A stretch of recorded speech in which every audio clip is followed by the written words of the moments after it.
Good morning mga ka-idol at mga karyat. Nagpakulo ako ng tanglad, loya at saka sibuyas. Tayo ay magsabaw ng danggit. Ayan yung danggit na sabawan natin mga ka-idol.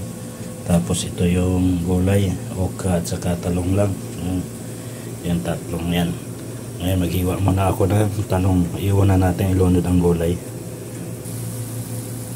Ayan na mga ka-idol, lagyan na natin yung talong. Una lang natin yung talong.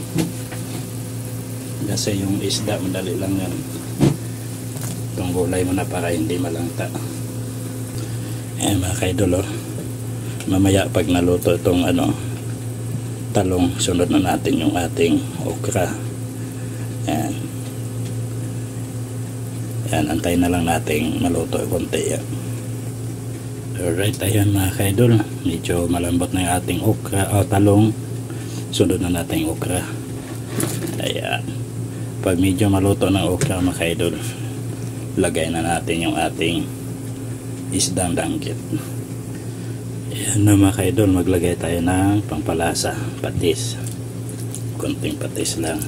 Ayan, ayan, simpleng ulam lang yan mga ka-idol, walang gisa-gisa yan, pinakuluan lang na tanglad, loya, sibuyas, saka itong ating gulay na talong at saka okra bago yung ating danggit. Ayan mga ka-idol, lagyan na natin ating danggit. Ayan, sarap nyan, matamis ang sabaw nyan mga ka-idol. Ayan, maganda lang yung tamang-tama lang ang sabaw. Ayan, siya.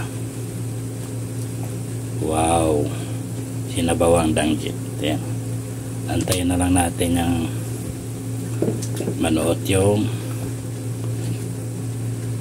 asin, kasi may asin yung yan mga ka-idol, isda.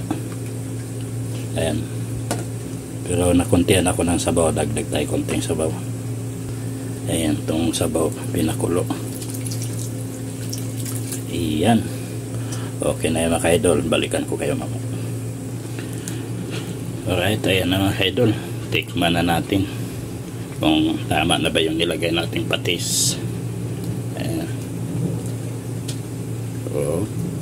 tikim lang. Alright, ang tamis na sabaw. Okay na yung timpla niya mga ka-idol. Ayan sinabawang danggit with tanglad, saka okra, talong, saka sibuyas, loya. Right, hanggang dito na lang mga ka-idol at maluluto na rin ating sinabawang isda. Alright, bye bye, ingat po tayo lagi. God bless you all.